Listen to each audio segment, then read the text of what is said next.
Alors, en fait, le temps est un de mes thèmes, pas seulement dans l'art de la sieste, mais aussi dans la chronotopie, des tas de choses comme ça que j'essaye de promouvoir, parce que, et c'est encore de plus en plus prégnant chez moi depuis quelques années seulement, je pense qu'on ne peut pas, je veux dire une banalité, on ne peut pas distinguer le temps et l'espace.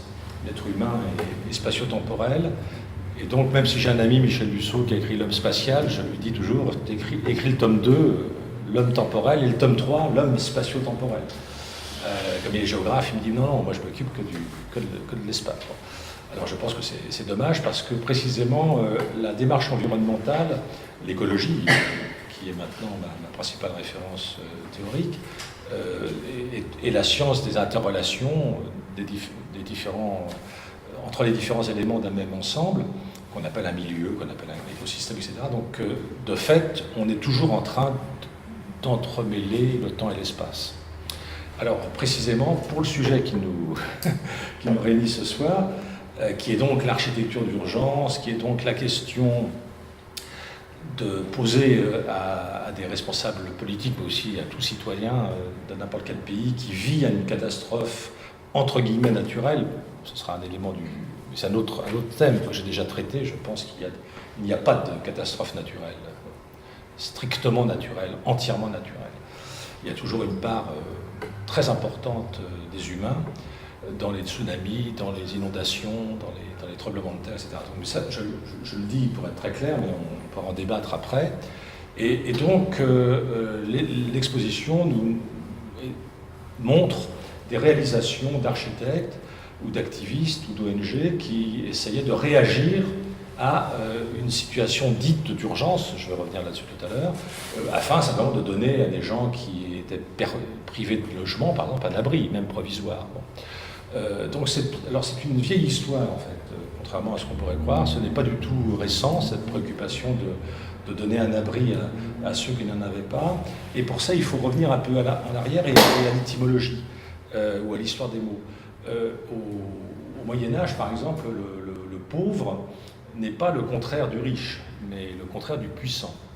Donc, vous voyez, donc c'est un point important parce qu'on va voir qu'avec l'industrialisation et avec le système capitaliste dans lequel nous sommes, en fait, on va fabriquer une pauvreté moderne qui est à distinguer de la pauvreté ancienne, si je puis dire, où le pauvre avait sa place dans la ville.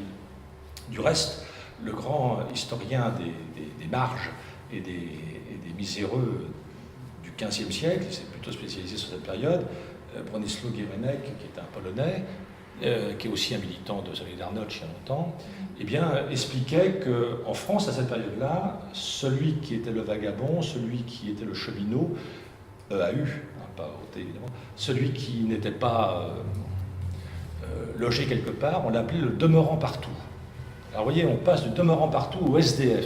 Je pense que c'est très très significatif pour mesurer l'importance de l'écart entre une société ou des villages ou des villes où il y avait des hospices, où il y avait des lieux d'accueil, et puis en arriver à un sigle. C'est-à-dire que c'est une déshumanisation totale. Hein, on est soit un numéro, soit un sigle. Quoi. Hein, donc on est à SDF. Hein, et puis ça se démultiplie. Hein. Je viens de lire un bouquin qui s'appelle SBF, sans bureau fixe. On nous explique qu'avec le travail par Internet et le numérique, on est libéré de la présence d'un bureau géographiquement situé, donc on est sans bureau fixe. Alors là aussi, ça joue sur le temps, bien sûr, c'est sur les temporalités. Donc cette question de venir finalement, alors je mets beaucoup de guillemets, venir aider des gens dans le malheur après une inondation, après un incendie, etc., c'est quelque chose qui allait avec l'histoire des villes. C'est-à-dire que, évidemment, on a toujours fait une histoire scientiste, positive des villes. On ne montrait pas les aspects négatifs, hein, les difficultés, mais on pourrait faire une histoire des villes à partir des catastrophes, c'est-à-dire à partir de l'incendie, par exemple.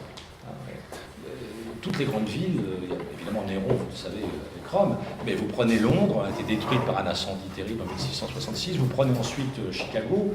Alors, les villes renaissent de leurs cendres ou pas, Et dans ce cas-là, on va voir qu'elles sont résilientes, d'une certaine manière, etc. C'est le thème d'un de mes prochains livres qui sera à la découverte, que j'ai fini, mais enfin il a été repoussé pendant le lancement. Bon, et il sort en janvier prochain, ça s'appelle Désastres urbains, avec comme sous-titre Les villes meurent aussi. Parce qu'il y en a marre, cette espèce de croyance en toujours plus grand, vous voyez, et toujours plus beau et toujours plus peuplé. Je pense qu'à un moment donné, là, ça provoque des contradictions telles qu'on peut arriver à un effondrement, à un arrêt, etc. Comme vous le savez, il y a énormément de villes mono-industrielles, il n'y a pas que Détroit, mais beaucoup de villes en Russie ou dans l'ex-Allemagne de l'Est, des villes qui ont vu leur population diminuer de 60 à 80%, donc ce n'est pas rien, hein. On voit bien que là, tout d'un coup, des villes rétrécissent, comme on dit aujourd'hui dans le jargon des technocrates. Donc, on ne peut pas gommer comme étant simplement exceptionnelle et accidentelle la question de la catastrophe naturelle, mi-naturelle et mi-humaine. Et c'est dans ce contexte-là, évidemment, qu'on trouve la question de l'urgence. Alors, bon, le mot, enfin l'adjectif urgent et urgente viennent du latin, comme souvent dans notre langue, et signifient pressant. C'est un adjectif qui signifie pressant, et cet adjectif latin lui-même vient d'un verbe urgere, qui signifie pousser. Pousser, presser, mais on n'a pas la suite, c'est-à-dire qu'on ne sait pas quelle est sa racine indo-européenne. On constate qu'en français, aussi bien l'adjectif pressant, urgent, et urgente, que le verbe urger ou le verbe urgenter sont excessivement peu utilisés dans notre langue. Même au XVIIe, XVIIIe siècle, au XIXe. Aujourd'hui encore, au XXIe, j'y réfléchissais tout à l'heure, c'est rare, urgenter, je ne l'ai pas vu. Bon, du coup, j'ai écrit un article cet après-midi, je l'ai mis. Je suis sûr que le correcteur va me dire vous avez inventé un truc qui n'existe pas. Bon, alors je le substituerai avec urger, du coup. On verra bien si ça marche. En tous les cas, donc c'est des mots qui ne prennent pas dans notre langue. Et chose intéressante, c'est qu'au XVIIIe siècle, quand on va utiliser l'adjectif urgent, eh bien ce sera déjà pour la question médicale. Donc on s'aperçoit qu'il y a une sorte là de confiscation par le vocabulaire de la médecine de cet adjectif d'urgent. Et comme vous le savez, il y a maintenant un service hospitalier qu'on appelle les urgences, qui est même devenu banalisé, puisque on dénombre à peu près 16 millions de patients chaque année qui vont voir les 625 services d'urgence en France. Donc là, il y a peut-être des phénomènes de dysfonctionnement évidemment importants. Et puis depuis 1986, il y a un numéro d'urgence, le 15, pardon, ne vous trompez pas, le 15, qui est évidemment décisif. Alors j'ai regardé à quel moment était né le premier SAMU, c'est-à-dire le service d'aide médicale urgente. C'est en 1968 à Toulouse par le professeur Louis Laran. Et à l'époque, c'était un hélicoptère qui était le symbole du SAMU d'urgence. Et il allait chercher les grands brûlés, etc., pour les emmener dans des hôpitaux. Par contre, à l'hôpital Necker, en 1956, il y avait, par rapport aux maladies respiratoires, il y avait eu un premier service d'urgence qui avait été créé 24 heures sur 24, 7 jours sur 7. Par le professeur Maurice Carrat. Et à l'époque, évidemment, c'était le seul hôpital en France qui avait ce service-là, en 1956. Bon, on peut dire que 2 ans après un événement majeur pour notre sujet à nous, lié à l'habitat, c'est évidemment l'hiver 54, l'appel de l'abbé Pierre, l'appel à la radio, l'appel de l'abbé Pierre radiophonique, qui va déclencher ce qu'on a appelé l'insurrection de la bonté. Et ça a été un événement majeur dans l'histoire de l'aide sociale et aussi dans l'histoire politique. C'est que par cette déclaration, par une espèce de mobilisation populaire que ça a entraîné, ça a eu des répercussions évidemment législatives. Il faut dire aussi que l'abbé Pierre était député, que l'abbé Pierre était résistant, que l'abbé Pierre avait sauvé le frère de Madame de Gaulle. Donc tout ça, ça joue aussi de manière très importante, comme vous pouvez l'imaginer. Et il avait monté déjà les compagnons d'Emmaüs, donc il avait déjà pris en considération qu'il y avait une urgence sociale indépendante de l'urgence du logement. C'est-à-dire qu'il y a des gens qui sont tellement déconstruits il faut les aider à se reconstruire, et pour ça il faut inventer d'autres cadres que le pôle emploi ou des trucs de ce genre. Et donc, ben voilà, il faut qu'ils viennent, sans du tout justifier quoi que ce soit. Et c'est ça le principe des Emmaüs. Certains d'entre vous ont certainement acheté des meubles ou des bibelots dans les Emmaüs. Je vous signale qu'il y a 5-6 ans, avec d'autres, j'ai été sollicité pour faire des pétitions, parce que c'était devenu en danger, puisqu'il y avait un député qui avait eu l'extraordinaire idée d'introduire la TVA dans les Emmaüs. Vous voyez le truc intelligent. Et du coup, un autre, encore plus intelligent collègue de l'Assemblée nationale avait dit « faudrait le faire aussi dans les vides-greniers ». Donc du coup, on a échappé à l'arrêt des vides-greniers et à cette absurdité de très très peu. Ça allait passer, comme une lettre à la poste. Il a fallu qu'il y ait vraiment une mobilisation pour dire « mais attendez, arrêtez, il faut qu'il y ait des zones, effectivement, à la limite du droit fiscal, ok, mais parce que c'est pour une population qui elle-même est à la limite de toutes les catégories sociologiques repérées. Donc c'était ça l'abbé Pierre. Et alors, comme vous le savez, l'appel a été lancé avec une voix pathétique, magnifique, enfin bon, cet homme était admirable, avec cette femme qui tenait dans sa main, qui meurt de froid sur le boulevard Sébastopol, et qui tient dans sa main son avis d'expulsion. Donc la symbolique là, est extraordinaire. Elle ne meurt pas seulement de froid, elle meurt parce que un huissier allait la mettre à la porte. Donc ça frappe les esprits. Et puis bon, les années passent, et puis on ne fait rien, ou pas grand-chose. Et puis chaque année, il y a des morts. Mais on ne les compte pas trop. On s'en fout.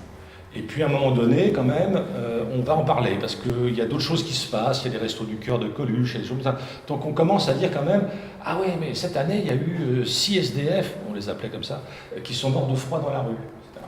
Alors j'ai fait un papier dans la revue que je dirigeais à l'époque, Urbanisme, que j'ai intitulé « L'échec de l'abbé Pierre ». Et l'abbé Pierre m'a invité à dîner. Donc c'était en disant, alors tout de suite il me tutoie, il vous appelle par votre prénom, tout de suite il me dit, Thierry, t'as absolument raison, j'ai échoué. Et donc j'étais étonné qu'il accepte ça, moi j'avais été un peu provocateur. Bon. Et donc il m'explique, ce qui va alimenter mon propos de ce soir, il m'explique que finalement le fait de parler d'urgence a désamorcé la réflexion collective et la mise sur pied d'une véritable politique sociale vis-à-vis d'une certaine population en désespérance et en déshérence. Et donc, le fait de ne considérer qu'il y ait un danger de mortalité dans la rue que l'hiver, par exemple, était un moyen, évidemment, pour lui, de répéter inlassablement la même situation.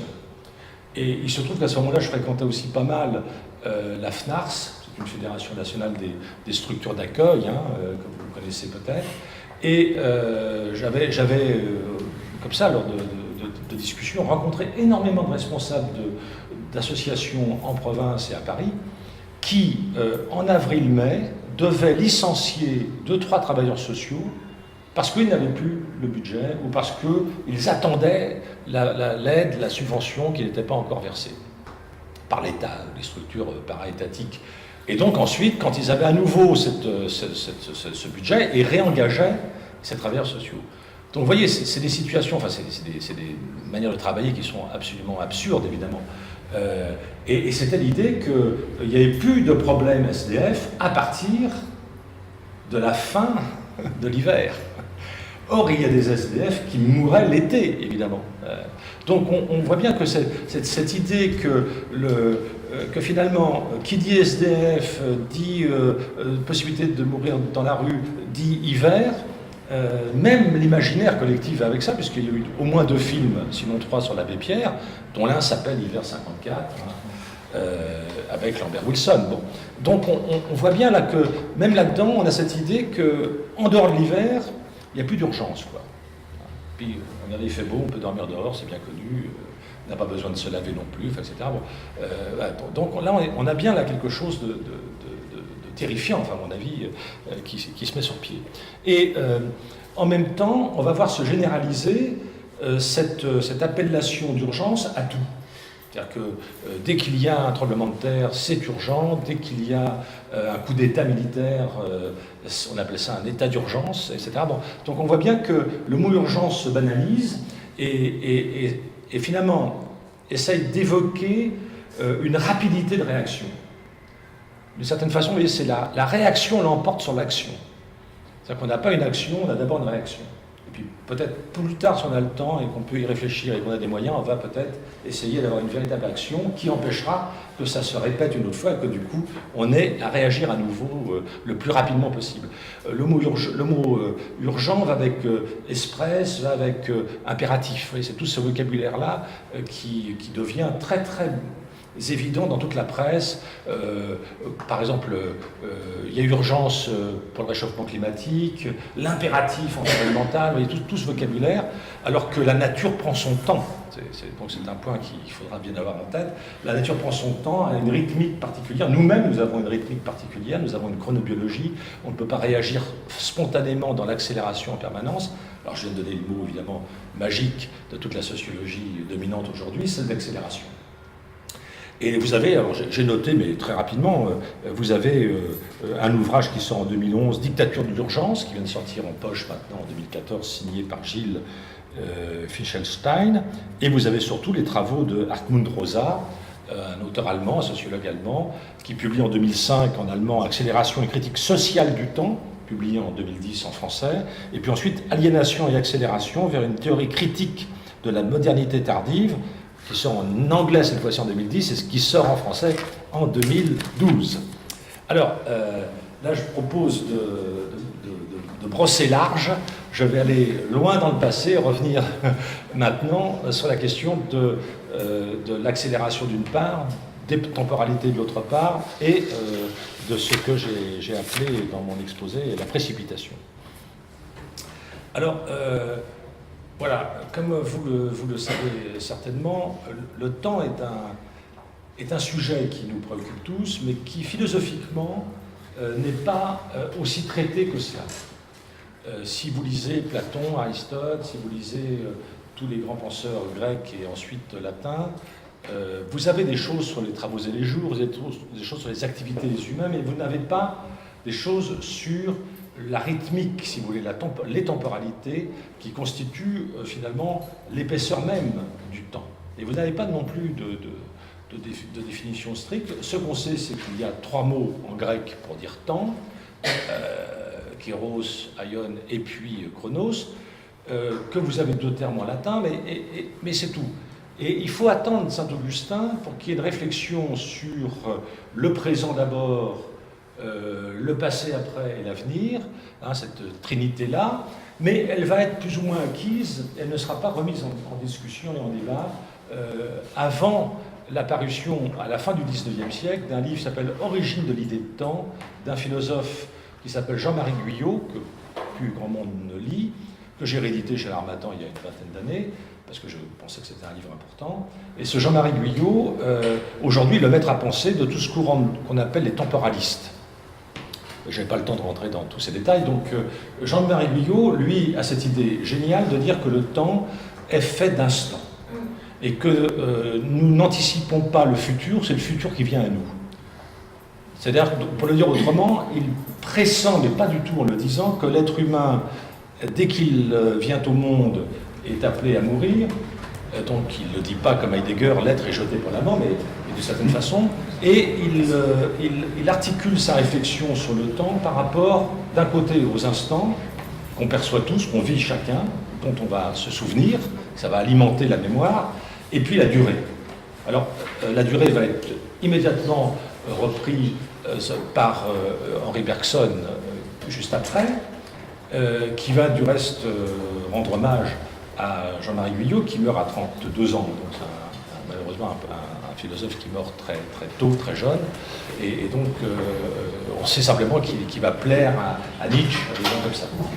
Et il va surtout ensuite nourrir Bachelard. Quand Bachelard publiera L'intuition de l'instant en 1931, il citera évidemment à plusieurs reprises Jean-Marie Guyot. Mais l'ouvrage majeur va être celui de Heidegger en 1927, Être et temps, puisque c'est dans ce livre-là où Heidegger, évidemment, rend complètement obsolète et inutile tous les travaux précédents que je viens de vous mentionner au pas de course, parce que là, il change radicalement de paradigme. Il considère que le temps ne nous est pas extérieur, ce n'est pas un paquet d'années, un paquet de minutes comme ça qu'on consommerait plus ou moins comme on le voudrait. C'est que le temps est toujours un temps pour. Alors ça, c'est une démarche très importante, c'est-à-dire que c'est nous, subjectivement, qui présentifions le temps par nos actions. Donc ça, c'est un point majeur dans la pensée existentialiste. Vous voyez, je dis le gros mot parce que précisément, il distingue le temps de la vie du temps de l'existence. Et l'existence est un terme très important dans la pensée heideggerienne, mais aussi ensuite chez Sartre, etc. Ça vient d'un mot latin ex sistere, donc ex c'est être hors de, et sistere c'est poser, placer. Donc on a bien cette idée que l'existence, c'est ce qu'on met au-devant de soi. Hein, et donc on est toujours dans un projet. Ça, c'est un vocabulaire de Sartre. C'est pas celui des architectes. Hein. Ils n'en ont pas le monopole. Donc c'est un projet, c'est la notion sartrienne très importante qu'on trouve dans l'être et le néant, bien évidemment. Et donc cette pensée qu'on va appeler existentialiste a son revers, qui est quand on n'a pas de temps pour, quand on n'arrive pas à faire avec son temps, quand on ne sait pas quoi faire de ce temps, eh bien on est dans l'angoisse, on est dans la difficulté, dans ce que Heidegger appelle le souci, mais que Sartre appellera l'angoisse existentielle. Et donc là, on voit bien qu'on a une responsabilité par rapport à notre temps. Alors, je poursuis vraiment pas de course, parce que je voudrais en arriver au sujet même tout à l'heure. On a cette idée donc que le temps a sa rythmique. Et cette rythmique, on l'a mesurée, évidemment, on l'a mesurée quantitativement, c'est-à-dire qu'on a depuis très longtemps inventé des instruments de mesure du temps.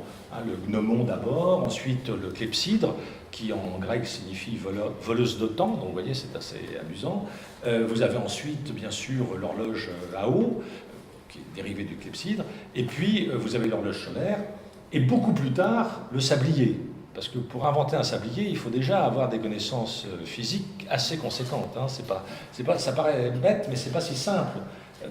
J'allais retourner ça, de retourner le sablier et de faire s'écouler comme ça strictement 3 minutes ou 10 minutes. Bon, 3 minutes, c'est pour un œuf à la coque, hein, que chacun connaît.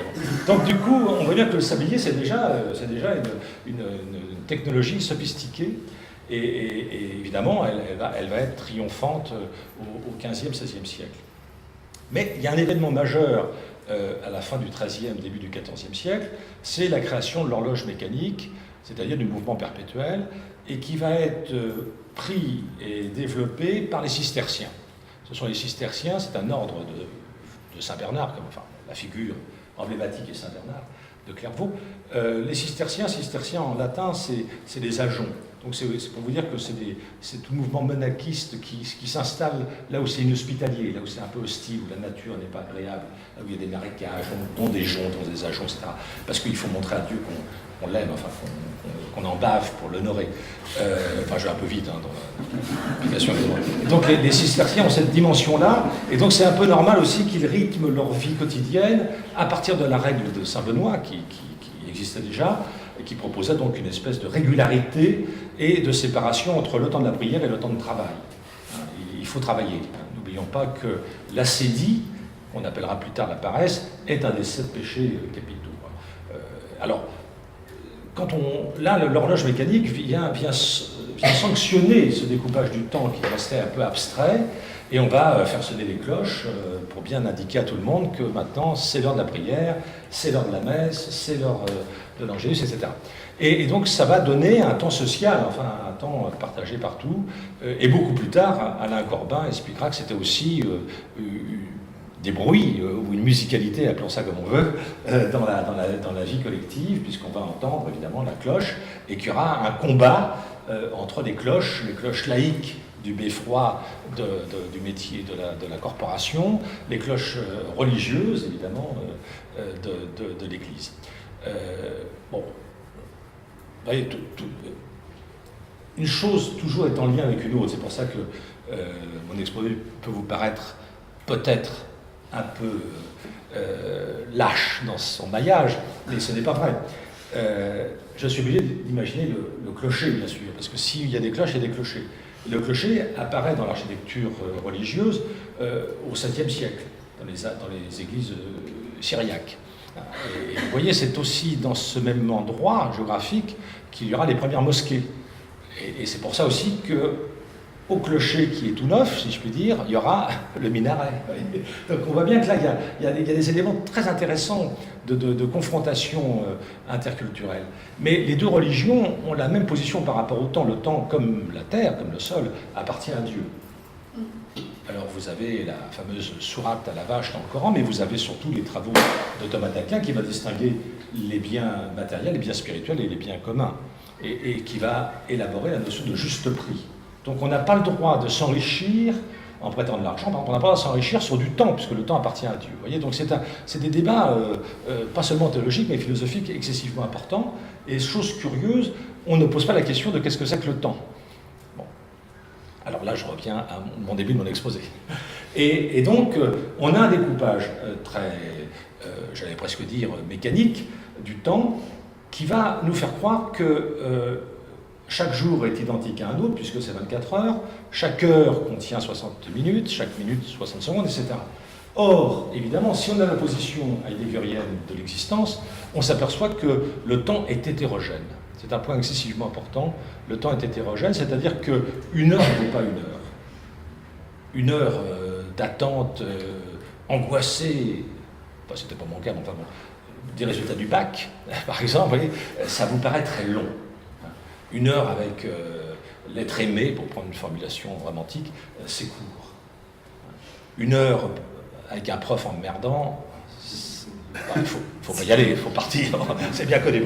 Donc, vous voyez, on voit bien qu'une heure ne vaut pas une heure. Et nous, dans notre manière d'imaginer les temporalités, parce qu'évidemment, il y a l'horloge pointeuse, parce qu'il y a la chasse au temps mort, parce qu'il y a la productivité, la rentabilité, donc on homogénéise le temps. Et on en arrive à inventer une vie quotidienne qui n'existait pas pour nos ancêtres.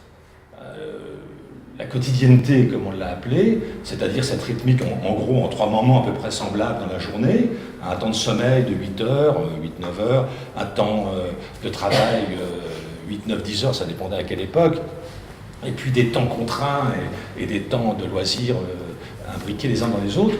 Cette trinité-là naît avec l'industrialisation. Donc c'est très très récent. Et la majorité des terriens ignorent cette quotidienneté. On s'en rend compte quand on voyage un peu à l'étranger. Hein, ce n'est pas du tout les mêmes rythmiques. Alors donc du coup, l'attente, l'ennui, le rien, la sieste, etc., sont des éléments que moi j'ai appelés des no man's time. De la même manière qu'il y a des no man's land, c'est-à-dire... vous pouvez l'utiliser, n'hésitez pas, cette formulation. Comme il y a des no man's land, c'est-à-dire des entre-deux, des dents creuses, des friches, comment on appelle ça, des terrains vagues, etc. Eh bien, je pense qu'il y a l'équivalent dans les temporalités, hein, comme l'attente, l'ennui, etc., etc. Et donc, ça, c'est des choses qui ont une réelle valeur. Hein. Il faut bien avoir en tête que quand on vous dit une friche, la friche, dans notre vocabulaire des techniciens de l'urbanisme, est péjoratif. C'est une friche industrielle, c'est-à-dire que c'est un truc qui est moche, qui n'existe plus, qui ne fonctionne plus. Or, la friche, dans l'assolement triennal, était au contraire l'enrichissement du sol pour pouvoir avoir une meilleure récolte l'année d'après. Donc, dès que vous voyez le mot friche, soyez joyeux. Plus il y a de friche, mieux c'est.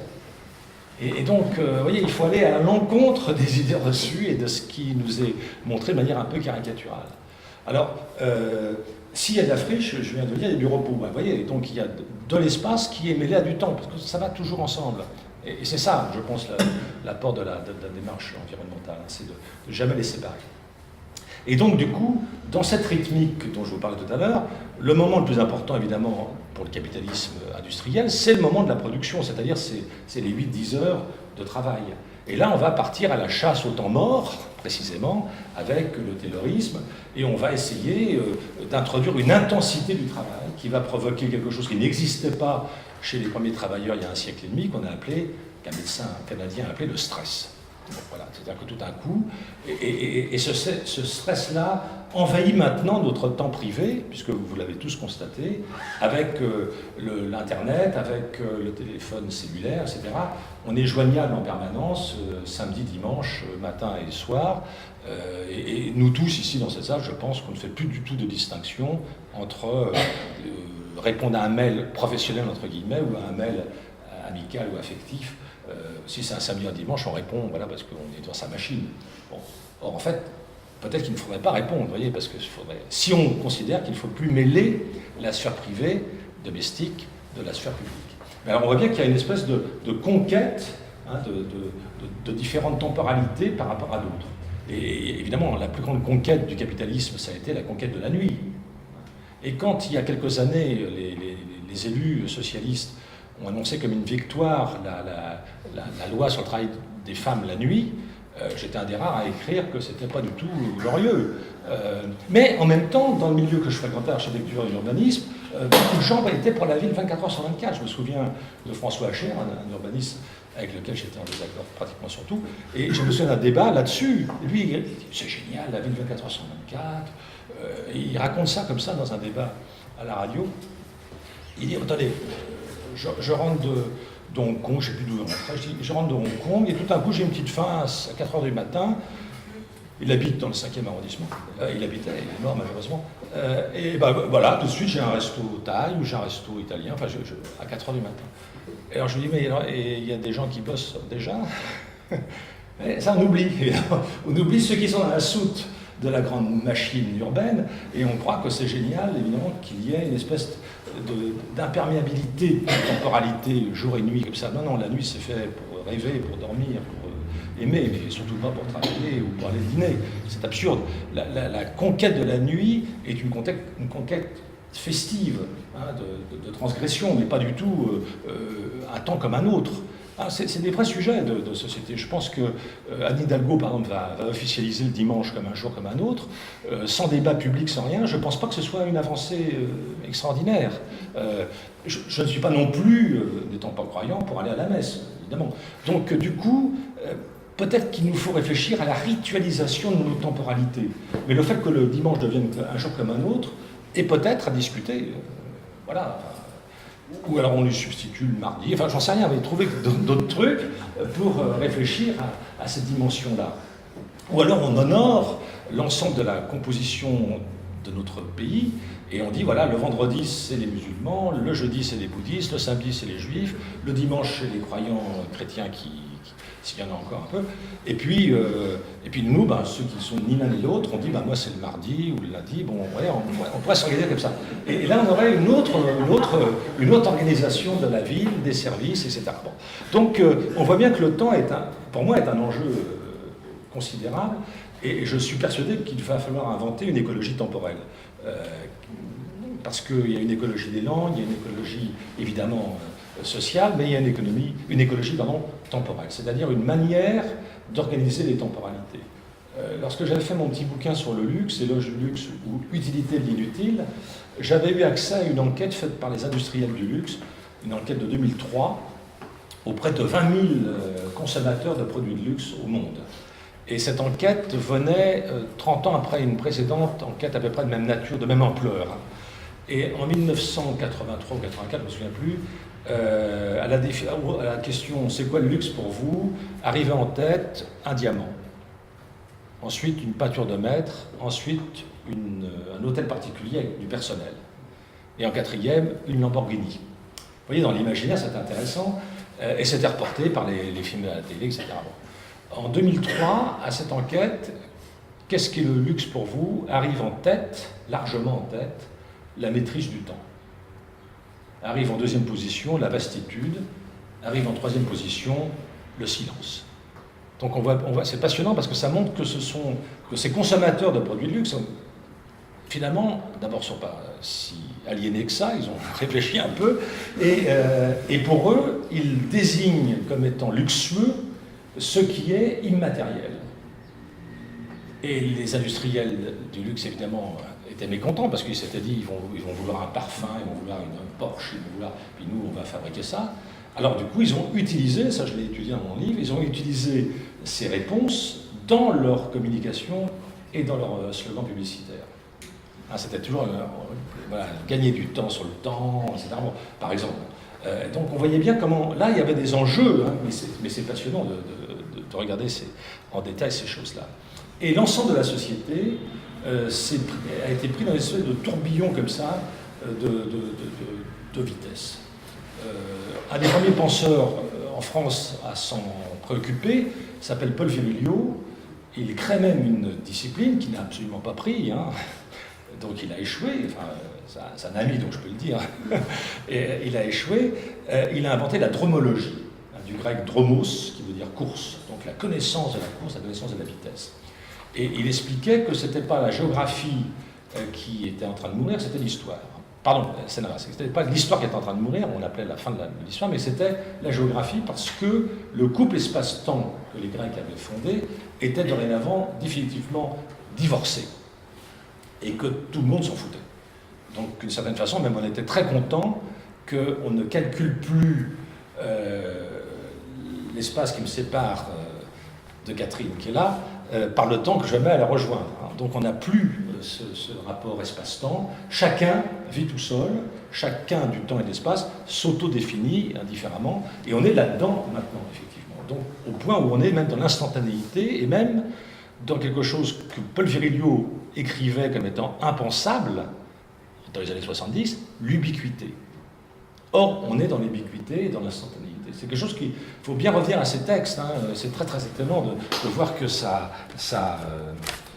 vais en citer d'autres tout à l'heure que j'ai regardé pour cette conférence, de voir à quel point ça a été, là, sans mauvais jeu de mots, ça a été très vite. Je prendrai 3 exemples. En 1974, Jacques de Chalandard publie « Prendre le temps de vivre ». C'est une espèce de pamphlet sur lequel je vais revenir. Un groupe de syndicalistes de la CFDT qui prennent le pseudonyme de l'Adret. Donc l'Adret, c'est le versant ensoleillé des montagnes, je dis ça pour les alpinismes, travailler 2 heures par jour. Donc le titre est clair, 1977. Ensuite, sous la direction de Jacques Delors, en 1979, paraît La Révolution du temps choisi, qui fait référence à 2 rapports du groupe de travail, le club Échange et Projet, 2 rapports qu'ils avaient écrits en 10 ans auparavant sur les 35 heures. C'est intéressant à noter que Jacques Delors est le père de Martine Aubry. Donc, vous voyez, donc on voit bien que c'est des idées qui sont dans la famille depuis longtemps, mais ça a surgi à un moment donné, comme ça. Bon. Et puis, un ouvrage collectif s'appelle L'homme malade du temps, qui est passionnant. Et donc, alors, j'ai relu ces 4 livres-là. Il y en a d'autres, hein, bien sûr, mais qui ont fait date. Et c'est extraordinaire de voir à quel point c'est encore une pensée, j'allais dire, pré-immatériel, pré-internet, pré-numérique, pré-data, on dit maintenant, hein, il faut dire data, donc pré-data qui domine. Ce qui fait que du coup, c'est encore le rapport au travail qui les fait réfléchir. C'est-à-dire que la question principale est avoir un travail intéressant. Ce n'est pas donc réduire le temps de travail, c'est d'avoir un travail intéressant. Et d'autre part, si le travail n'est pas intéressant, avoir un travail que j'expédie vite fait pour pouvoir avoir la vraie vie ailleurs, dans les loisirs. Alors là, je reviens un peu en arrière, parce que ça c'est aussi important, c'est que dans la langue française, le mot loisir ne vient pas du grec scolé, qui signifie loisir en grec, qui signifie en fait le temps gratuit pour rien d'autre que la connaissance de soi et d'autrui. Scolé. Alors vous allez voir l'ironie de l'histoire des mots, c'est que ça a donné école. Alors s'il y a un lieu où il n'y a pas de loisir, c'est bien l'école. C'est un truc de temps contraint, plein, absurde, on nous bouffe tout, enfin bref. Donc c'est un truc terrible. Ça donnait école, mais ça donnait Schule, school, hein, donc il n'y a pas que nous hein, qui sommes mal barrés. Il y en a plein d'autres. Bon. Et le mot scolé a été traduit en latin par osium, hein, qui veut dire donc loisir. En français, loisir, j'ai cherché, ça vient du verbe latin licere, qui va donner aussi licite en français. Vous voyez. Donc c'est quelque chose qu'on nous attribue. On nous autorise à chômer une journée. Donc le loisir dans notre langue n'est pas quelque chose qui a un sens par lui-même, c'est-à-dire et que chacun d'entre nous se met en situation de loisir, c'est quelque chose qui résulte d'une décision qui nous échappe. On tolère que ce jour-là, on ne travaille plus. Et le mot travail, comme vous le savez, vient du latin tripalium, qui est un instrument de torture. Donc on voit bien que dans notre culture, le travail va s'opposer au loisir, mais dès le XIXe siècle. Et lorsque Geoffroy Dumasdier, un sociologue français, crée tout un champ disciplinaire autour du loisir, à partir de son livre de 1962, Vers une civilisation du loisir, je vous signale qu'en 1962, l'expression société de consommation n'existait pas. Donc on est bien là dans une opposition travail-loisir, qui façonne encore les esprits des syndicalistes, des penseurs et de ceux qui ont écrit ces bouquins. En 1967, Jean-Marie Domenech, dans Esprit, invente la notion de société de consommation sans s'en rendre compte, enfin, il ne se rend pas compte que ça va devenir majeur, évidemment, en introduction, en chapeau, un numéro sur les États-Unis. Et en 1970, Baudrillard publie un livre qui s'appelle La société de consommation. Donc là, l'affaire est partie, je veux dire, est réglée définitivement. Et donc du coup, ça c'est passionnant, la société de consommation se substitue à travail et loisirs, qui est un couple qui est en voie de disparition, parce que dans la société de consommation, on travaille pour pouvoir consommer. Et donc du coup, on consomme, y compris les loisirs. Donc on n'a plus ce distinguo assez subtil, on n'est que dans la société de consommation. Et dans cette société de consommation, ce qui prime, c'est évidemment le temps plein. Donc la précipitation, dont l'accélération. Alors pourquoi ? Parce qu'on considère que la vitesse est le marqueur du progrès. Tel train est une meilleure réussite que le précédent parce qu'il va plus vite. Telle voiture est meilleure parce qu'elle va plus vite. L'ordinateur, vous voyez, les générations d'ordinateurs, et le mot génération. Donc c'est la vitesse. La vitesse est le marqueur du progrès. Vous pourriez dire, ça consomme moins d'énergie, c'est plus doux au toucher, c'est vachement mieux. Non, si ça va moins vite, ce n'est pas un progrès. Au point où on a même fait croire que la lenteur n'était pas une vitesse. La lenteur est une vitesse, et le contraire de la vitesse n'est pas la lenteur, mais la décélération. Donc là aussi, vous voyez, il faut revenir au sens des termes, hein, bien sûr, à chaque fois. Donc, je reviens maintenant, enfin, je n'ai pas quitté ce sujet, évidemment, mais je reviens avec des exemples plus précis sur cette idée de tyrannie, de l'urgence, et ensuite, évidemment, je ne m'en occupe plus du tout. Voilà, je vais donner 2-3 exemples, et puis après on pourra discuter. Le premier, c'est celui de Tchernobyl ou de Fukushima, enfin c'est pareil, c'est-à-dire que voilà précisément des dispositifs technologiques excessivement dangereux qui ont été pensés et organisés sans préoccupation du temps, c'est-à-dire sans la prise en compte de l'accident. Alors là je viens de lire un petit bouquin qui s'appelle La condition nucléaire, d'un jeune philosophe, qui est un livre très dérangeant, enfin tout à fait passionnant, qui m'a fait penser à des choses auxquelles j'avais jamais songé, que je vous transmets maintenant. Il dit, c'est étonnant qu'il y a des centaines de milliers d'ingénieurs nucléaires au monde, des centaines de milliers, c'est considérable. Il n'y a pas qu'en France où on a des grandes écoles, hein, il y en a partout dans le monde. Eh bien, aucun n'a pas eu pas un, qui a été dire aux Japonais, je sais comment faire pour réparer votre centrale nucléaire. Je sais comment faire pour bloquer l'eau contaminée. Je sais comment faire pour éviter que tel réacteur continue à brûler et à émettre ses déchets toxiques. C'est-à-dire qu'en fait, on sait faire, mais on ne sait pas réparer. C'est excessivement flippant, hein, je vous signale. Je dois vous l'avouer. On sait faire des très belles centrales nucléaires, mais arrive un accident, là, on est dans l'incapacité technologique de réagir. Donc, vous voyez, moi j'introduis là la notion d'urgence, c'est-à-dire que j'introduis la notion de temporalité.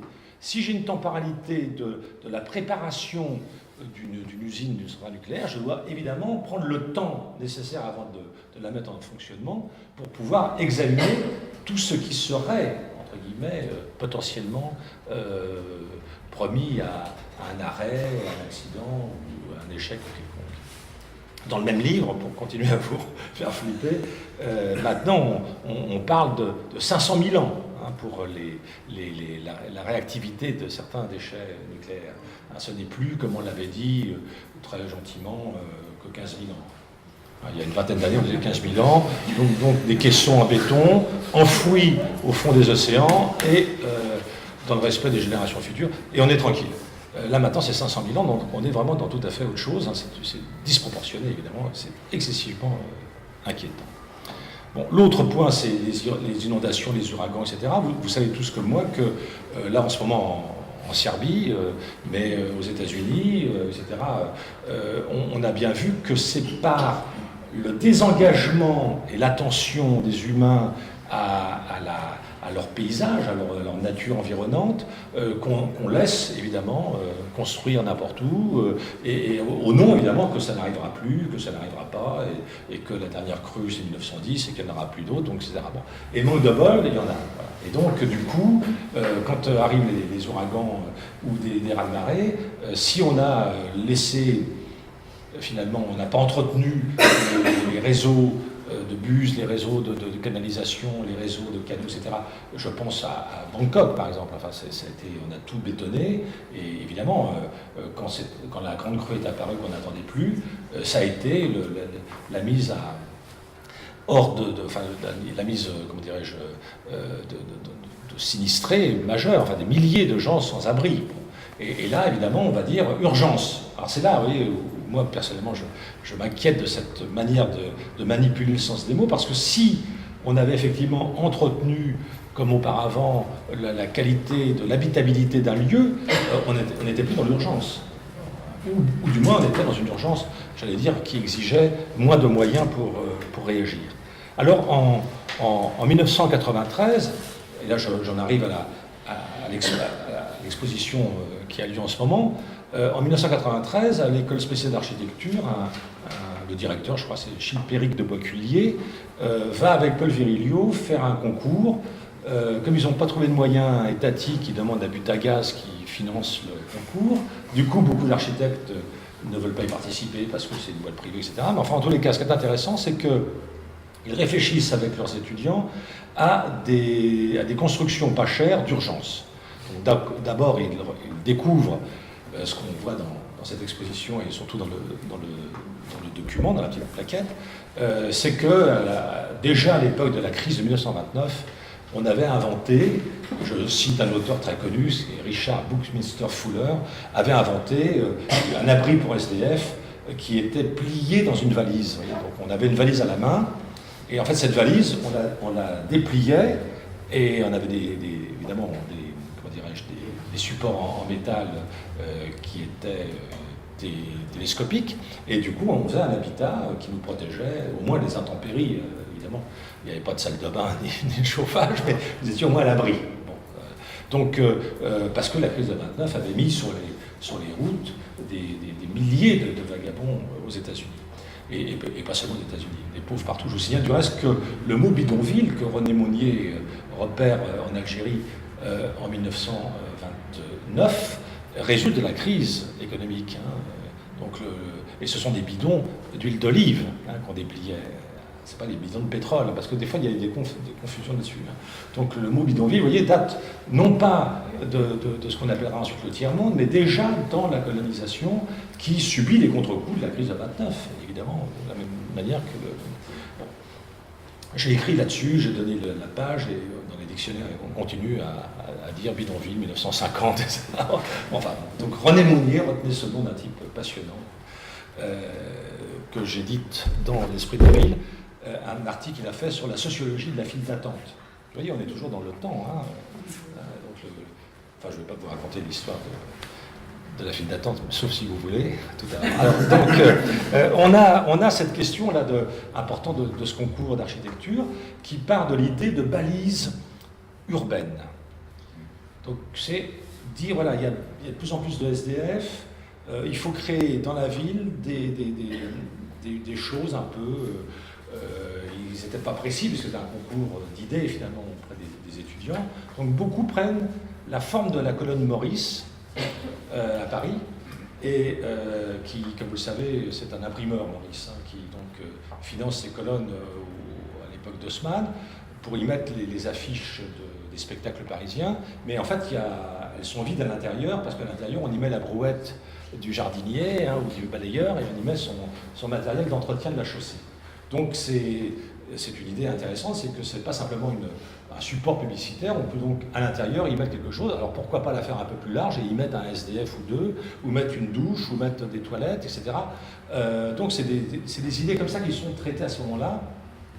Et ça s'appelle balise urbaine, parce que c'est un terme évidemment qui a dû, à mon avis, j'en suis à peu près certain, être indiqué par Paul Virilio, parce que Paul Virilio a toujours cette métaphore de la ville.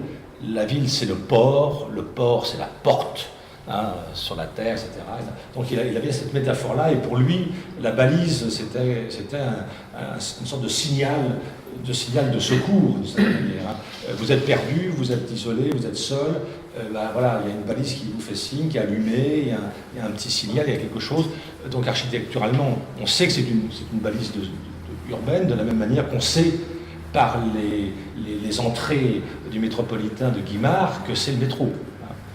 Je vous signale que de manière récurrente, la RATP veut virer tous les Guimard pour faire autre chose. Ça résiste, je ne sais pas combien de temps on peut avoir. Mais en tous les cas, donc, cette idée de balise urbaine était importante, de dire voilà, il faut montrer, il ne faut pas cacher le SDF, il faut au contraire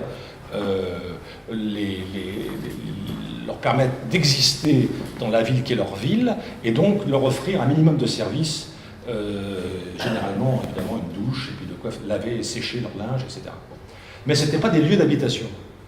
Donc ça peut être le jour et la nuit, ça, au rythme de SDF. Et puis, chose très intéressante, cette appellation de balise urbaine est devenue en quelque temps balise de survie. Alors là, ça en était déjà dans un peu autre chose. Donc c'était moins visible de l'extérieur, c'était un peu plus grand, un peu plus aménagé pour justement permettre à ces gens-là de s'arrêter aussi pour manger, par exemple, cuisiner un plat chaud, etc. Et puis, un peu plus tard, c'est devenu balise de solidarité.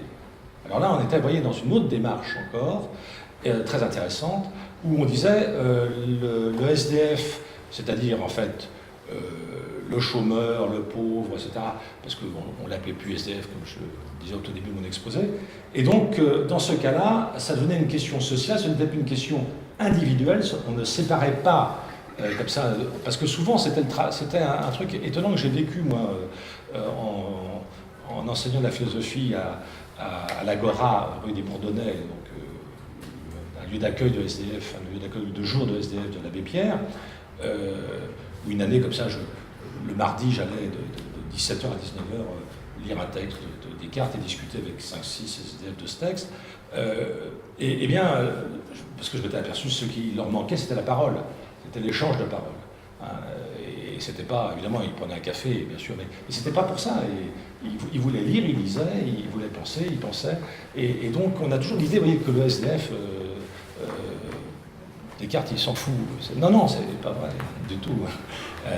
Le Descartes de la traité des passions, je précise tout de suite, pas celui du discours de la méthode. En tous les cas, discutant avec eux, je me suis aperçu, évidemment, qu'il y a des trajets de vie, il y a des récits individuels, évidemment. Il y a ceux qui cumulent tout ce qui relève des sans emploi, sans famille, ensuite sans domicile fixe, etc. Mais en même temps, des fois, il y a des situations beaucoup plus imbriquées. Il y en a qui avaient un emploi, qui avaient un revenu, mais qui n'avaient pas de logement, qui étaient dans des situations familiales excessivement compliquées, de tension, de divorce, etc. Donc, tous ces cas de figure-là faisaient qu'on n'était plus dans de la survie, on était dans de la solidarité. Il fallait repenser cette solidarité urbaine, et on ne pouvait plus la penser de manière urgente seulement, c'est-à-dire scandée à une période de l'année, par exemple, l'hiver, mais qu'il fallait avoir une attention continue. Alors c'est ça que j'ai appelé finalement l'attention intentionnelle. Je vais l'expliquer un peu en détail. En fait, je pense que tout ce qui est là, toutes ces mesures d'urgence, justement, le mot mesure est le principal handicap. Hein, je préfère réfléchir sur des processus que sur des mesures. Et donc le processus, lui, s'inscrit dans la temporalité. La mesure, elle est au coup par coup, elle est immédiate. Et alors effectivement, si vous lisez dans la presse, comme ça, le revenu de réinsertion, etc., vous allez vous apercevoir qu'on a tous droit à plein de choses, mais on ne le sait pas. Et quand on a un droit à un truc, la personne qui vous l'attribue ne vous dit pas que vous pouvez aussi avoir des tickets de vestiaire, que vous pouvez avoir des tickets de bain-douche, que vous pouvez avoir un transport gratuit. Donc en fait, la situation de celui qui n'a plus rien, c'est effectivement d'être dans un isolement total. Et donc là, dans ce cas-là, on n'est plus dans une mesure ou dans une addition de mesures, on est dans un processus. Et ce processus-là, ben, on doit évidemment partager son cheminement avec d'autres. Du reste, c'est bien souvent, c'est très connu, c'est bien souvent un SDF qui indique à l'autre ce qu'il faut faire. Parce que c'est pas le travailleur social qui lui dira. Je dis ça sans méchanceté aucune, hein, parce que, bon, bah, on n'a pas le temps. Moi, je me souviens, avoir à la FNARS, quand je faisais beaucoup de conférences en province, je me souviens très très bien d'arriver dans des endroits, bon, je ne vais pas le dire où les responsables me disaient « Ah là là, c'est toujours le vendredi soir ou le samedi soir qu'ils ont des problèmes. » Ben, voilà, nous, c'est notre week-end. Ouais. Donc, ah oui, la jeune femme frappée par son mec qui vient de picoler, ça peut être le samedi soir, oui. Voilà. Ah ben, on n'a pas de bol, hein. Elle a qu'à faire le 15. Non, mais voilà, nous, on n'a pas de permanence de ça, si vous voulez. Donc on voit bien quand même que cette question de l'urgence est une question... on met le mot urgence en avant, mais dans la réalité des pratiques de solidarité, c'est une urgence aux horaires affichés. Il ne faut pas non plus croire au Père Noël. D'abord, c'est une ordure. C'est bien connu. C'est le meilleur film sur le travail social, je vous signale. Regardez-le à nouveau, c'est absolument extraordinaire. Donc, je préfère processus à mesure, et du coup, à la spectacularisation de la précipitation, je suis pour l'attention intentionnelle. En fait, réfléchissant de plus en plus sur ce couple espace-temps et sur notre société qui s'urbanise à l'échelle mondiale, je m'aperçois, il y a des nouvelles formes de ségrégation, je m'aperçois que ce qui fait la qualité de l'être humain, c'est sa disposition à être disponible. Alors ça veut dire qu'on n'est plus dans un temps compté, on est dans un temps généreux. Et ça, c'est très difficile, parce que on a l'habitude, à cause du travail posté, par exemple, on a l'habitude de quantifier chaque activité. Et donc, on n'a plus cette idée d'un temps qui prend lui-même son temps, si vous voulez. De la même manière, pour cette revue que je viens de lancer, qu'il y a des gens qui veulent écrire dedans, ils disent combien de signes? Je dis ce qui est nécessaire. Je ne sais pas, moi, s'il faut un aphorisme, c'est une ligne, ça suffit. S'ils veulent faire un truc vachement documenté, c'est 10 pages ou 30 pages. Vous voyez, non, on est tellement dans des systèmes normatifs qu'on veut absolument combien de mètres carrés, combien... Vous voyez, des choses comme ça.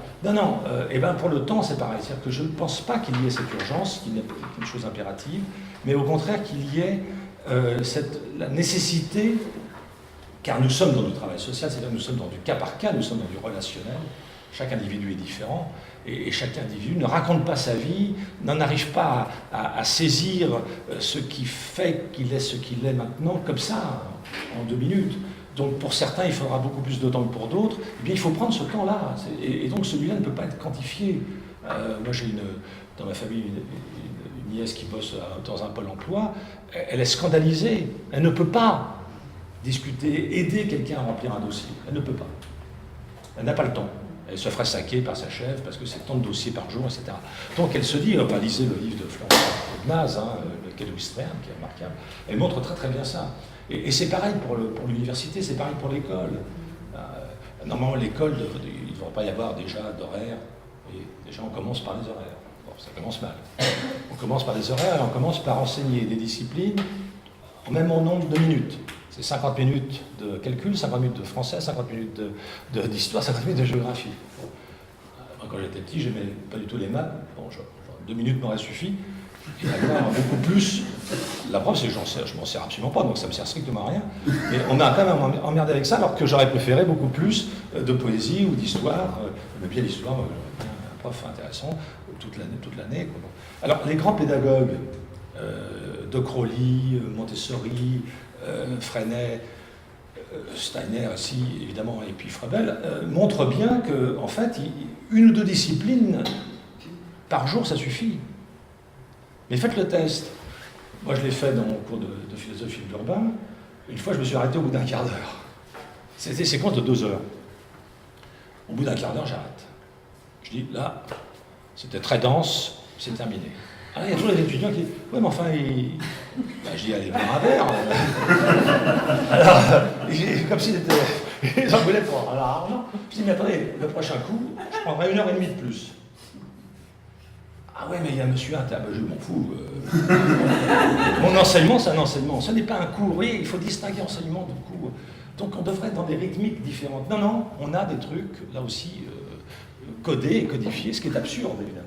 Totalement absurde. Mais vous voyez que le boulot est énorme parce que c'est dès l'école que ça ne va pas. Et ensuite, eh ben, c'est l'organisation des réunions syndicales, l'organisation des conseils d'administration. Enfin, c'est toujours dans des durées.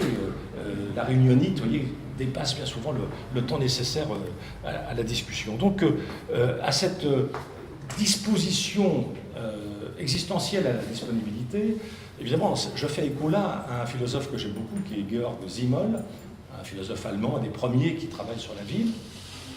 Et Simmel a publié un grand livre qui s'appelle Sociologie en 1908, qui sera traduit en français en 1999. Donc, il est gros, il fait 700 pages. Mais ce n'est pas les mêmes traducteurs. Et donc, dans ce livre-là, Simmel explique la chose suivante. Il dit que l'être humain est relationnel et situationnel. Et c'est exactement ce qu'on a vu dans toutes les... Enfin, pour ceux qui ont vu les planches et l'expo au-dessus, nous, on est toujours relationnel et situationnel. C'est-à-dire que c'est jamais un individu tout seul qui subit un ouragan ou un tsunami, et il n'est pas nulle part, il est quelque part. Donc il est bien situé, et il est bien en plus en relation. Donc vous voyez que l'être relationnel et situationnel, dans un tout petit texte très beau qui s'appelle La porte et le pont, Georg Simmel définit l'être humain comme l'être frontière qui n'a pas de frontières.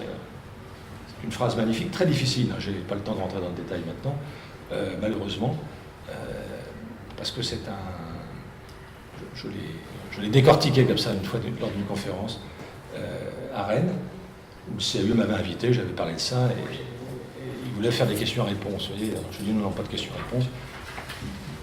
J'ai une phrase que je vais commenter. Donc je l'ai décortiquée. C'est une phrase magnifique. Je vais dire 2 mots quand même là-dessus. L'être humain donc serait l'être frontière qui n'a pas de frontières, parce que chacun d'entre nous, pour être un être de liaison, doit être un être de déliaison. C'est-à-dire qu'à chaque fois qu'on se lie, on se délie. En permanence. On fait ça toute notre vie sans s'en rendre compte. Et on se lie, on se délie tout en étant communicationnel. C'est-à-dire que c'est par le langage, par la parole, donc par du temps, qu'on échange et qu'on communique avec autrui. Alors c'est pour ça qu'on ne peut pas aller dans la simplification, dans l'urgence du message, qui serait un SMS, qui serait un truc raccourci, qui serait... Non, non. On est là dans un enjeu terrible qui est celui d'une 5e écologie, hein, qui est l'écologie des langues. Et là aussi, je donne juste cet exemple. Dans de très nombreuses langues, la moitié des langues du monde, paraît-il, il y a des savants qui ont étudié ça, on a encore 6000 langues parlées sur Terre, en 2100 il y en aura à peu près 3000 seulement, pas parce que les Anglais sont méchants et que tout est en anglais, et que notre ministre de l'université veut qu'on parle tous anglais, non, non, pas à cause de ces méchants-là, mais parce qu'il y a des locuteurs qui meurent, il y a des langues sans locuteurs. Donc c'est une vraie situation. Mais en tous les cas, ce que je voulais dire, c'est que dans la majorité des langues du monde, la conjugaison des temps n'existe pas. C'est-à-dire que la majorité des langues n'ont pas de futur. Alors vous voyez, quand je dis ça, il faudrait vérifier ce que je n'ai pas fait pour ce soir, je suis coupable. C'est que j'aurais dû vérifier si dans d'autres langues, dans les langues parlées par les SDF de Paris, il y a le sens, la signification de l'urgence. Je n'en suis pas sûr. Et nous, vous voyez, on a cette espèce de confrontation, de télescopage par des réalités qui sont pas forcément contradictoires, mais qui sont différentes. Ce qui nous fait évidemment naître là des situations parfois impossibles à démêler. Parce que, je vous raconte cette anecdote,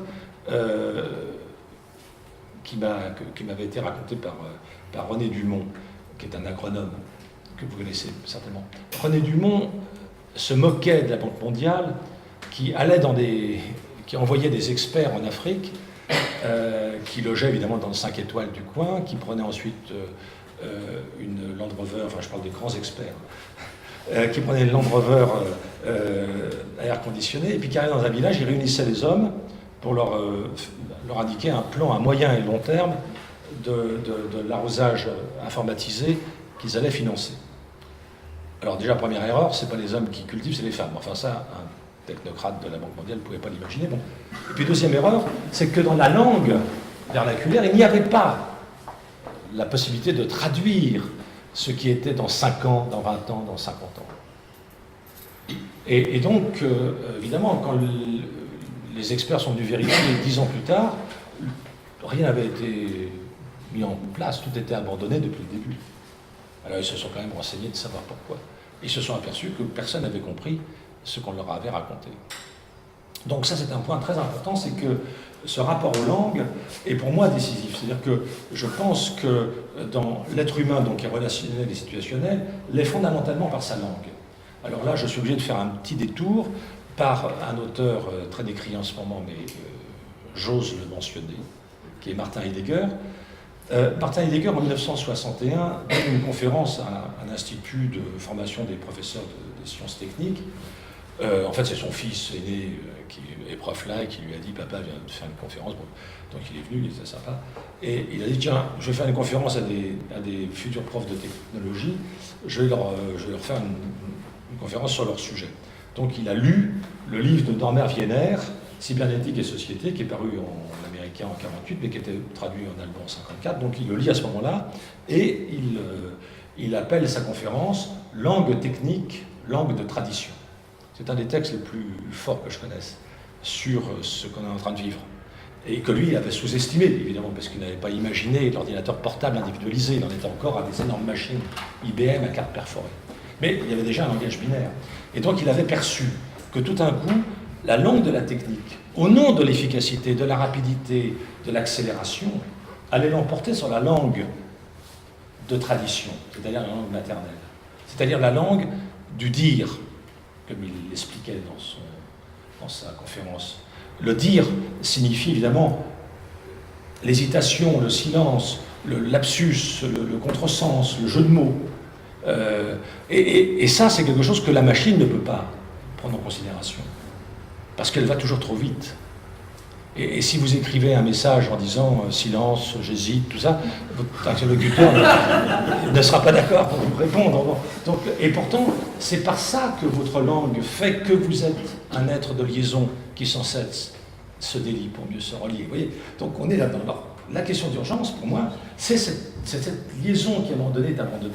Et donc, reconstituer la liaison qui est devenue cassée par un événement apparemment extérieur à notre société, un ouragan, etc., nécessite non pas une urgence, mais nécessite justement une disposition à la disponibilité, ce que j'ai appelé donc l'attention intentionnelle. Je vous remercie.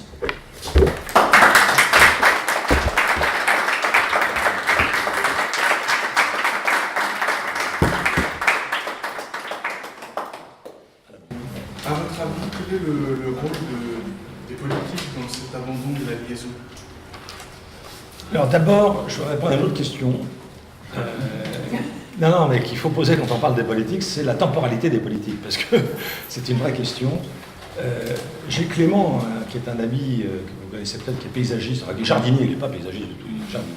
Il pense comme moi que le mot paysage est toxique. Donc il est jardinier. Et toujours il me dit, ce serait bien que les élus inaugurent des graines. Et il a raison. Parce que du coup, ils inaugureraient les temporalités de ce qui fait qu'une société est ensemble, à des rythmes différents. Non, il faut inaugurer des arbres, évidemment. Alors, il est beaucoup plus compétent que moi, j'ai oublié ce qu'il m'avait raconté, mais quand vous prenez dans un jardin comme celui qui est là, par exemple, admettons qu'on le crée de toutes pièces, parce qu'un élu veut être réélu, et promis un jardin, bon, il va mettre des arbres qui ont 50 ans d'âge, il en fait venir 50 d'Allemagne, ça a un coût, oui, c'est même considérable.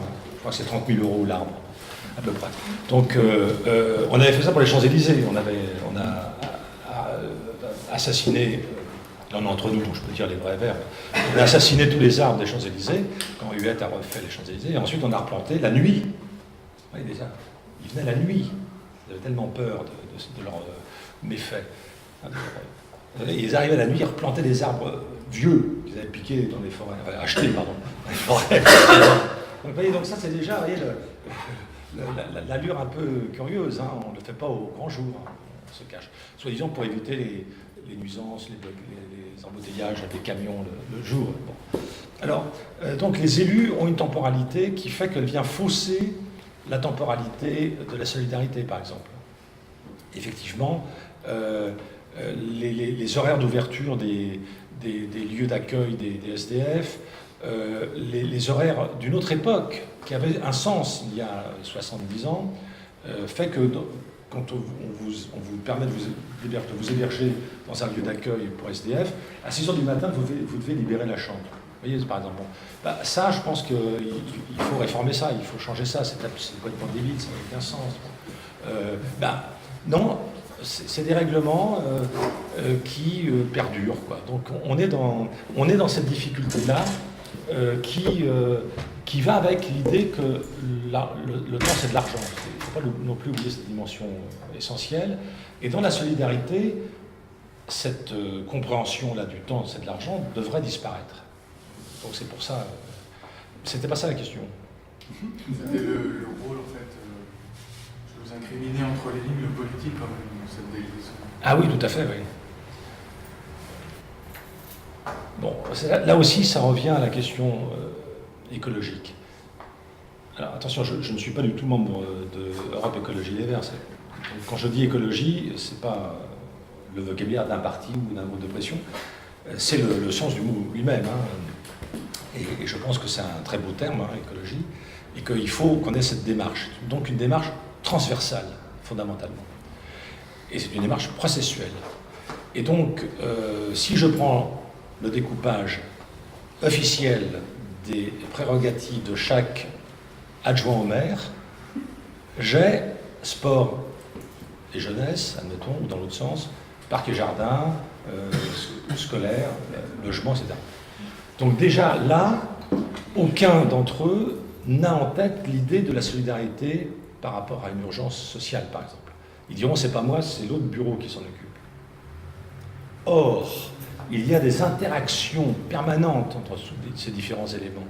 C'est-à-dire qu'une des solutions, peut-être, j'improvise, une des solutions peut-être de trouver des logements provisoires d'urgence serait d'aménager les dortoirs de tel stade qui ne sert que l'été, par exemple, ou de tel centre aéré qui ne sert qu'à tel moment des vacances, ou de l'université qui est fermée 2 mois, etc.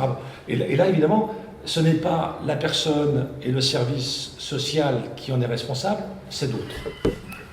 Donc on est là dans une manière de faire et d'organiser l'administration autrement. C'est pour ça que je suis contre le management et que je suggère le ménagement. C'est-à-dire que, parce qu'il faut vous dire que le management, ça vient du verbe to manage en anglais, qui va donner le manège chez nous, là où on dresse les chevaux. Donc vous voyez que dresser les chevaux ou les hommes, c'est pareil. Alors déjà, moi, ça ne me plaît pas. Et le ménagement, ça me plaît beaucoup mieux parce que ça veut dire ménager, du verbe ménager, qui veut dire prendre soin. Donc je crois que nous devons être dans le prendre soin. Mais alors là, le combat commence. Alors c'est pas une dénégation du politique. Je pense au contraire que le politique, et on l'a vu avec l'abstentionnisme, qui s'explique comme ça, qui ne s'explique pas par le fait que les gens ne veulent pas voter, pas du tout, c'est pas une indifférence. C'est le fait qu'on a tous compris qu'on est sans responsabilité. Là, je sais pas, enfin moi j'ai dû zapper quelque chose, tout d'un coup j'apprends qu'on va supprimer les départements, bon, on ne m'a pas demandé mon avis, on va faire 11 régions au lieu de 24, pourquoi pas, mais on ne m'a pas demandé mon avis, et tout d'un coup on dit ça, et puis pendant ça l'autre Cazeneuve il dit le droit de vote aux immigrés on va le repousser pour plus tard.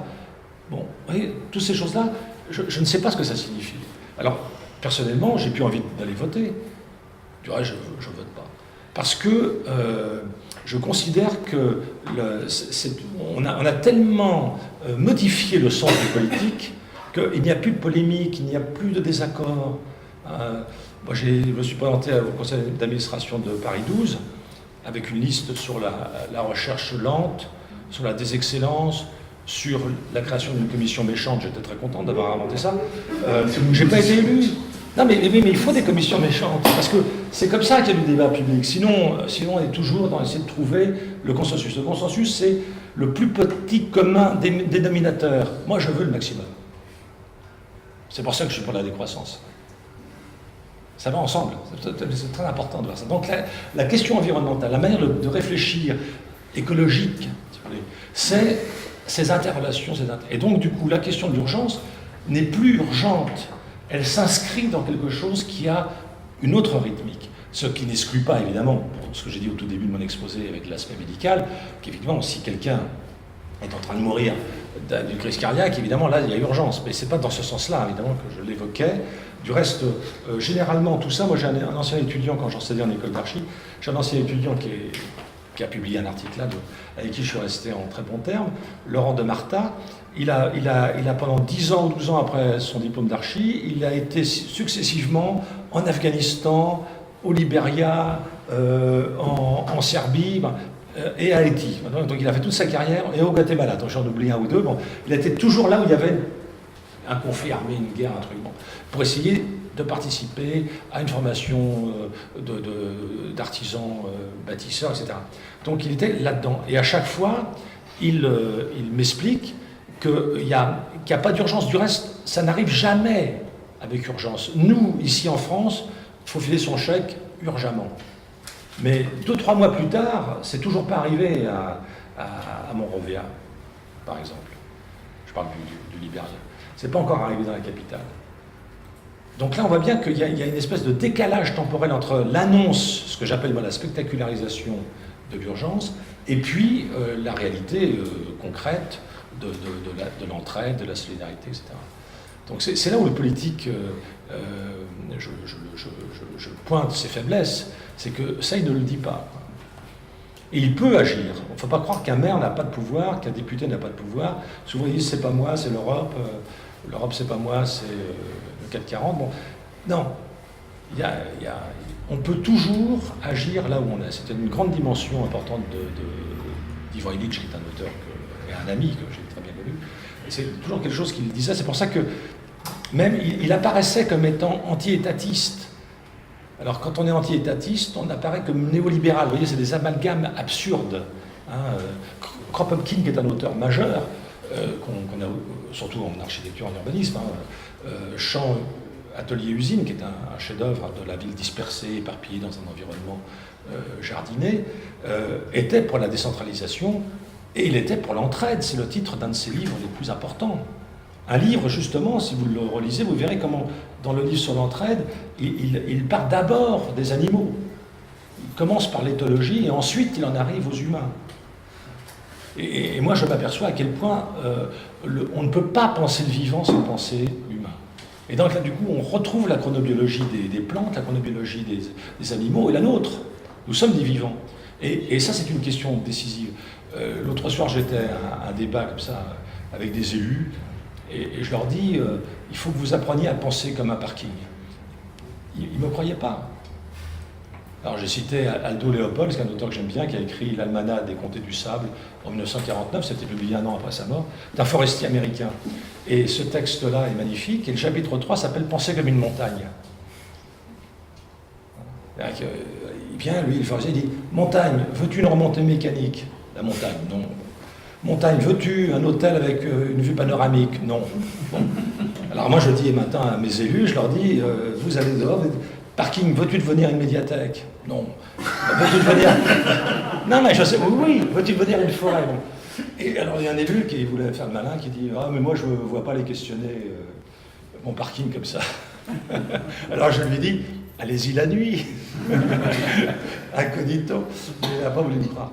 Et alors, ça, je pense, Michel Serres et d'autres, maintenant, participent aussi à ce débat, d'introduire le vivant dans la vie des humains. C'est-à-dire donner la parole à ceux qui n'ont pas une parole, si vous voulez. Et du coup, on verra qu'il n'y a plus un impératif dans la disparition des espèces ou un impératif dans le réchauffement climatique, parce que ça a aussi ses propres temporalités.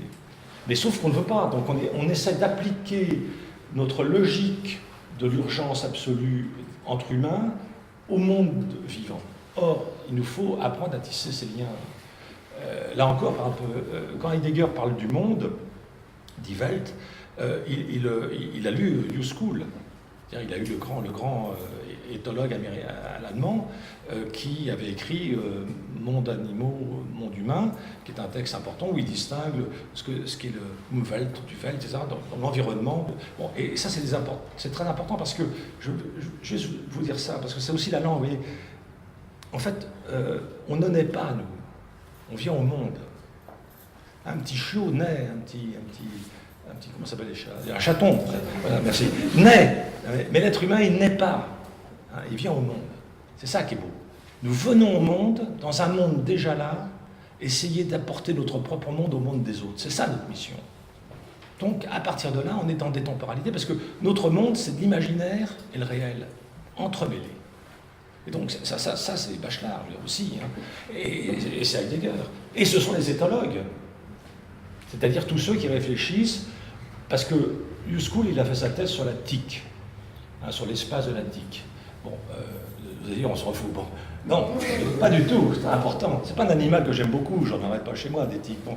Mais il observe la tique, il s'aperçoit que la tique a son monde dans le monde des autres animaux. Pour prendre un autre exemple, le papillon a son monde, et en même temps, il y a le monde de l'éléphant. Bon, et l'ensemble fait monde aussi. Et nous, c'est pareil. Or, on veut essayer d'homogénéiser les mondes, le monde du SDF, en considérant que c'est pas bien qu'il soit SDF, c'est de sa faute, on le responsabilise, parce que c'est forcément de sa faute s'il est dans cette situation-là. La preuve, moi j'y suis pas, donc, etc.